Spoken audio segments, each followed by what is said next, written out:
మాట్లాడమే ఎస్ నాకు కూర్చోండి. వినిపిస్తోందా?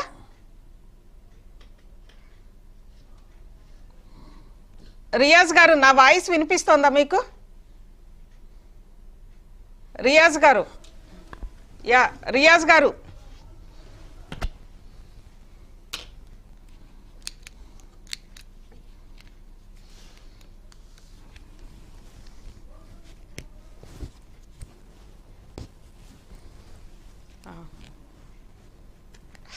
ఓకే ఓకే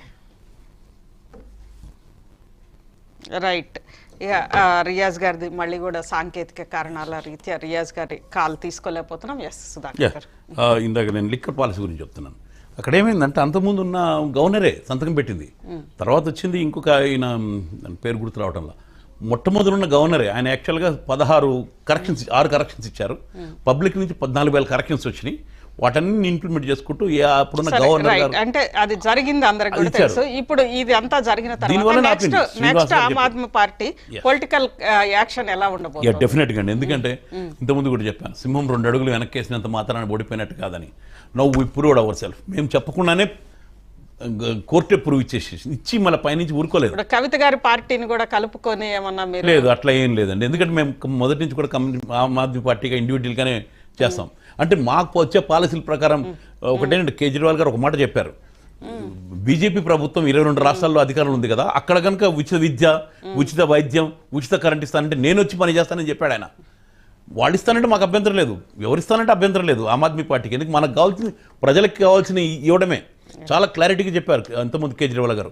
అదే మాట ఇప్పుడు కూడా చెప్తున్నాను నేను. రేపొద్దున కవిత గారు కూడా అట్లా చేస్తానంటే కనుక అభ్యంతరమే ఉండదు ఎవరికన్నా చేసినా కానీ. ఈ రాష్ట్రంలో రావాల్సిన అవసరం కూడా లేదు.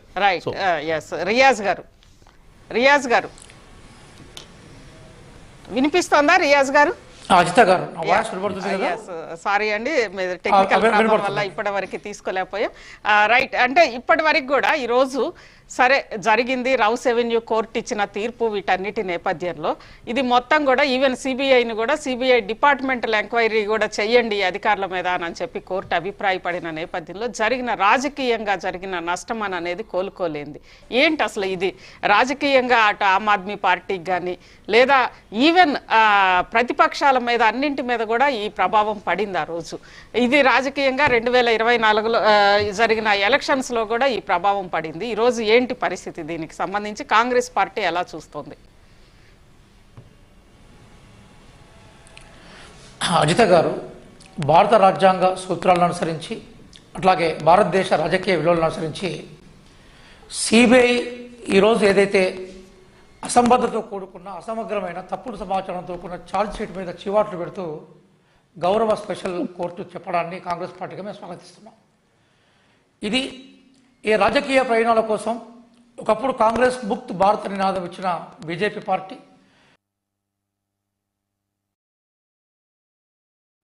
ఏదో రకంగా సామధాన భేదాల్లో రూపాయలు ఉపయోగించి ప్రతిపక్షాలు ఓడించాలి, దేశమంతా మేమే జయించాలని ఒక ఫ్యూడల్ అహంకారంతో ఏ రాజకీయ పన్నాగం పండిన గౌరవ ప్రధాని మోడీ గారు కానీ గౌరవ ఆ పార్టీ నేత అట్లాగే హోంమంత్రిగా ఉన్న అమిత్ షా గారి పరాజయంగానే కాంగ్రెస్ పార్టీ స్వీకరిస్తూ ఉన్నది.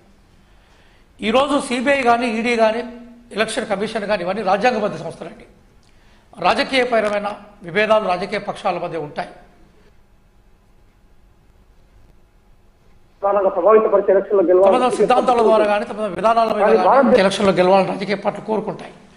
కానీ భారతదేశంలో భారతీయ జనతా పార్టీ దుస్సాంప్రదాయానికి తెరలేపింది. ఏంటంటే రాజ్యాంగ సంస్థలను జేబులో పెట్టుకొని రాజ్యాంగ సంస్థలను చూపెడుతూ ఆ రాజ్యాంగ సంస్థల ద్వారా ప్రతిపక్షాలను లేకుండా చేసే ప్రయత్నం చేస్తూ ఉన్నది. అందుకోసమే ఈరోజు సిబిఐ ఎన్ని కేసులు పెట్టినా కూడా ప్రూవ్ అయినా చాలా తక్కువ. రెండోది, ప్రతిపక్షాలకు సంబంధించిన రకరకాల అంశాలని మనకి ఫోన్ ట్యాపింగ్ ద్వారా కానీ రకరకాల కోణాల్లో స్వీకరించి భయపెట్టించి భయాభ్రాంతులను చేసి రాజకీయ శూన్యత ఏర్పాటు చేసి రాజకీయ శూన్యతల నుంచి వాళ్ళు పబ్బం కలపాలనుకుంటున్నారు. ఈరోజు అసలు దీనికి విక్టిమ్ అయింది ఢిల్లీలో కేజ్రీవాల్ ప్రభుత్వం కదా. ఇప్పుడు సుధాకర్ గారు ఒక మంచి చర్చలో లేదు సార్. అదేంటంటే నిజంగా బీజేపీకి చిత్తశుద్ధి ఉంటే, నైతిక విలువల పట్ల విశ్వాసం ఉంటే ఢిల్లీలో మళ్ళీ ఎన్నికలు పెట్టే దమ్ము బీజేపీకి ఉందా? లేదు కదా. ఇక్కడ కాంగ్రెస్ పార్టీకి మేము అభిప్రాయపడుతుంది ఏంటంటే ఈరోజు మా గౌరవ నేతలైన సోనియా గాంధీ గారి మీద కానీ రాహుల్ గాంధీ గారి మీద కానీ వాళ్ళు పెట్టిన హెరాల్డ్ కేసు లాంటివి కూడా ఇట్లాంటి అడ్రస్ లేని ఆరోపణలు చేశాయి. దీనివల్ల ఏమైందంటే కాగల కార్యాన్ని గంధర్వులు తీరుస్తారని బీజేపీ తెలుసు. ఒకసారి సిబిఐ కనుక ఇస్తే ఏమైందంటే ఎలక్షన్స్ వస్తూ ఉంటాయి. ఇప్పుడు సిసోడియా 560 రోజులు జైల్లో ఉన్నాడు, ఉప ముఖ్యమంత్రి. కేజ్రీవాల్ గారు దాదాపుగా 165 రోజులకు పైగా జైల్లో ఉన్నాడు, ముఖ్యమంత్రి పదవిలో ఉన్నారు. అప్పుడు కూడా కోర్టు అన్నది కదా, అంటే ఈ దేశంలో ప్రజలను ప్రభావితం చేసే ఉన్నత స్థాయి వాళ్ళ మీద కేసులు పెడతా ఉన్నప్పుడు జాగ్రత్తగా ఇవని చెప్పేసి కూడా చేసింది. తర్వాత రెండోది, ఈరోజు కేవలము ఆ రాజకీయమైన వ్యాఖ్యానం కాదు కోర్టు ఏముందంటే సిబిఐ ఇచ్చిన ఛార్జ్ షీట్ ఏదైతుందో ఆ ఛార్జ్ షీట్ ఎంత లోపభూయిష్టంగా ఉందన్న విషయాన్ని కూడా చెప్పుకుంటూ వచ్చింది. ఇప్పటికైనా కూడా ఇది గుణపాఠంగానే వాళ్ళు స్వీకరించాలి. బీజేపీ వాళ్ళు కూడా స్వీకరిస్తారని అనుకోవట్లేదు. వాళ్ళు ఏమైనా కూడా ఏమైనా చేయాలి, సామధాన దండోపాయాలు ఉపయోగించాలి, అధికారాన్ని కైవసం చేసుకోవాలి. అందుకోసం ప్రతిపక్షాలు లేకుండా ప్రధాన ప్రతిపక్షం కాంగ్రెస్ పార్టీ మీద ప్రయోగాలు చేసింది కదా, ఇది సరైన పద్ధతి కాదు. సరే, ఆ మొత్తం ప్రాసెస్లో కవిత గారు ఉన్నారు కాబట్టి ఆ మొత్తం కేసును కోర్టు కొట్టేసే క్రమంలో వీరు కూడా ఊరట జరిగింది. ఏదైనా కూడా ప్రతిపక్షాల మీద కేసులు పెట్టి రాజకీయాల్లో గెలవాలి, ప్రతిపక్షాలను భయపెట్టించి అధికారం చెక్కించుకోవాలని వైఖరి ఏదైతే ఉందో అది నియంతృత్వ వైఖరి, ప్రజాస్వామ్య వ్యతిరేక వైఖరి, భారత రాజకీయ సిద్ధాంతాలకు, భారత రాజకీయ విలువలకు పూర్తిగా ఒక గోత వింది. ఈరోజు సుప్రీంకోర్టు మనకి స్పెషల్ కోర్టు తీర్పు ద్వారా ఆ గోతిలో వాళ్ళే పడ్డారు. ప్రజలకు నిజాలు అర్థమైనాయి. సరే, ఇప్పుడు బీజేపీ సిబిఐ ద్వారా పైకోర్టులో పోతారా ఏం పోతారా అనేది గవర్నమెంట్ వాళ్ళు కూడా డిసైడ్ చేసుకుంటారు. కానీ ప్రజాస్వామ్య వ్యవస్థలో ప్రజలకు నిజాలు తెలవాలి. నిజాలు అంటే విషయాన్ని మాత్రం బేసికల్గా ఈరోజు కోర్టు తీర్పు ద్వారా బయటకు వచ్చిందన్న విషయాన్ని మాత్రం కాంగ్రెస్ పార్టీగా మేము భావిస్తూ ఉన్నాం.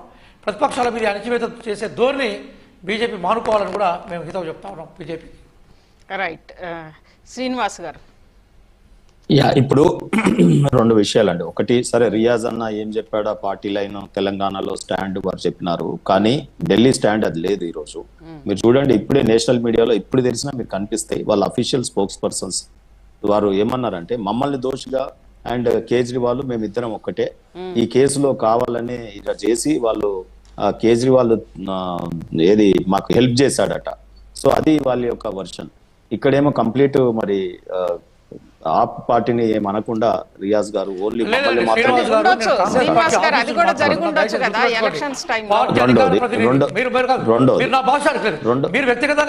యువర్ లైన్ శ్రీనివాస్ గారు ఏం చెప్పాలో కూడా చెప్పుకోవాలండి. మా పార్టీ స్టాండ్ గురించి ఆయన ఎవరండి మాట్లాడడానికి?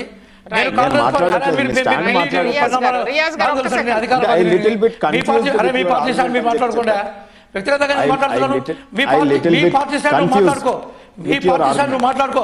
ఈ రోజు భారతదేశంలో 8 రాష్ట్రాల్లో ప్రతిపక్ష నాయకులను లోపల పెట్టేసి ప్రజాస్వామ్యం లేకుండా చేసే పార్టీ ప్రతిగా మాట్లాడుతున్నావు. నీ పార్టీ స్టాండ్ నువ్వు మాట్లాడుకో. ఏదో నాకు నిధులు చేస్తున్నావు. మా పార్టీ స్టాండ్ నాకు అవగాహన శ్రీనివాస్ గారు. మా సార్ మీరు వ్యక్తిగత మా పార్టీ స్టాండ్ ఏదుంటుందో రియాజ్ అదే మాట్లాడతాడు. ఇప్పుడు కూడా చూడండి, మళ్ళీ చెప్తున్నాను, ప్రతిపక్ష నాయకుల మీద నేషనల్ మీద మీరు ఆగండి సార్. మీ పార్టీ స్టాండ్ మీరు మాట్లాడుకోండి.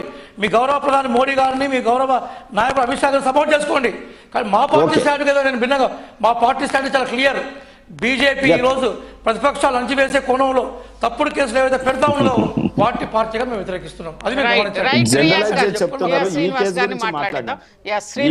మాట్లాడిన విషయంలో మాట్లాడండి. రెండోది, మా పార్టీ స్టాండ్ చెప్తున్నా. ఒక్క నిమిషం, ఒక్క నిమిషం శ్రీనివాస్ గారు చెప్పండి. సరే, ప్రకృతి కూడా సహకరించట్లేదు రియాజ్ అన్న, ఎందుకు ఒక్క నిమిషం ఆగండి సార్. ఈ రోజు అజిత గారు మీరు ఏ రకంగా మాట్లాడుతా ఉన్నారంటే, ఈ మొత్తం ఒక కేసు పడితే పార్టీలే